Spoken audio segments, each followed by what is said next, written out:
2011 সালেও প্রথমবার নির্বাচিত হয়ে বিমান বন্দ্যোপাধ্যায় ওই চেয়ারে বসেছিলেন। সেক্ষেত্রে তার রাজনৈতিক আনুগত্য এবং তিনি একজন অ্যাডভোকেট ছিলেন, এটাই ছিল পরিচয়। সবচেয়ে বড় কথা হচ্ছে এই পদটা চালানোর জন্য রাজনৈতিক অভিজ্ঞতা এবং উচ্চশিক্ষারও কিছুটা দরকার রয়েছে। আশা করব পরম্পরা মেনে এখানে স্পিকার নির্বাচন কোনোদিন হয়নি। বিরোধী পক্ষ তাদেরকেও আমি আবেদন করব যাতে সর্বসম্মতিক্রমে স্পিকার নির্বাচনের যে ঐতিহ্য নজির রয়েছে, গতবারেও আমরা ৭৭ জন ছিলাম, আমরা কন্টেস্ট করি। আগামীকাল 11টার সময় স্পিকার নির্বাচন হবে। আসুন আমরা পশ্চিমবঙ্গের পরম্পরা ঐতিহ্য রেখে সংসদীয় গণতন্ত্রের যে মহান প্রতিষ্ঠান, এটা আমাদের মন্দিরের মতো, সবাই মিলে আগামী স্পিকারকে সহযোগিতা করে খুব ভালো স্পিকার পাবেন। অন্তত বিরোধী দলনেতাকে 11 মাস বিধানসভার বাইরে ফেলে দেবেন।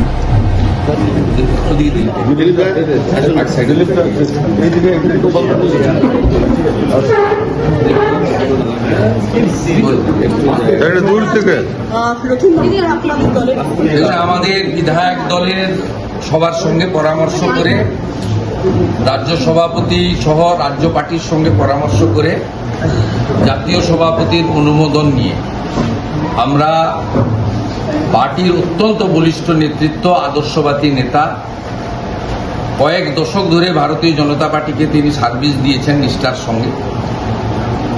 তিনি কখনো কোথাও আবেদন করেননি তাকে বিধায়ক করতে হবে, স্পিকার করতে হবে, মন্ত্রী করতে হবে, নেতা করতে হবে। এরকম নিষ্ঠাবান একজন কর্মীকে ভারতীয় জনতা পার্টি আজকে রেকগনাইজ করেছে। এবং সবচেয়ে বড় কথা হচ্ছে এই পদটা চালানোর জন্য রাজনৈতিক অভিজ্ঞতা এবং উচ্চশিক্ষারও কিছুটা দরকার রয়েছে। উনি নিজে একজন সিএ, চার্টার্ড অ্যাকাউন্টেন্ট, এবং এই ধরনের মানুষকে আমরা মনোনীত করতে পেরে আমরা সকলে খুশি।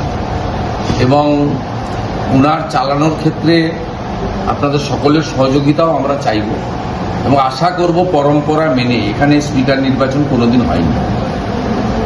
বিরোধী পক্ষ তাদেরকেও আমি আবেদন করব যাতে সর্বসম্মতিক্রমে স্পিকার নির্বাচনের যে ঐতিহ্য নজির রয়েছে, গতবারেও আমরা ৭৭ জন ছিলাম, আমরা কন্টেস্ট করি, সেই ঐতিহ্য তারা বজায় রাখবেন।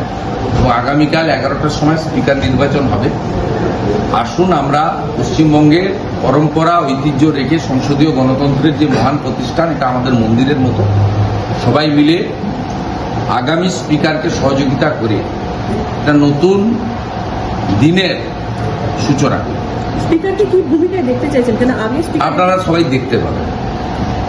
2011 সালেও প্রথমবার নির্বাচিত হয়ে বিমান বন্দ্যোপাধ্যায় ওই চেয়ারে বসেছিলেন।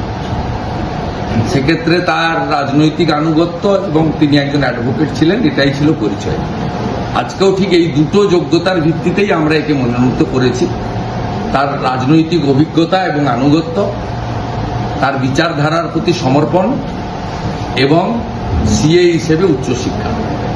খুব ভালো স্পিকার পাবেন। অন্তত বিরোধী দলনেতাকে 11 মাস বিধানসভার বাইরে ফেলে দেবেন না।